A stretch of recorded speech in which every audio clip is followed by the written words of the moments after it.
বাংলাদেশের অন্তর্বর্তীকালীন সরকার প্রধান উপদেষ্টার নেতৃত্বে উপদেষ্টাগণ টোটাল ছিল ২০ জন। তার মধ্যে পুরুষ ছিলেন ১৬ জন এবং নারী ছিলেন ৪ জন।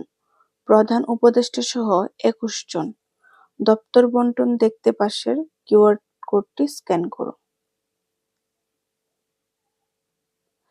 উপদেষ্টা এ.এফ হাসান আরিফ মৃত্যুবরণ করেন ২০ ডিসেম্বর ২০২৪। মাননীয় প্রধান উপদেষ্টার বিশেষ সহকারী ৪ জন। মাননীয় বিশেষ সহকারী প্রতিমন্ত্রী পদমর্যাদা ৬ জন। নির্বাহী চেয়ারম্যান বিটা ও বেজা প্রতিমন্ত্রী পদমর্যাদা ১ জন। চৌধুরী আশিক মাহমুদ বিন হারুন। স্বাধীন বাংলাদেশের প্রথম অন্তর্বর্তীকালীন সরকার। সব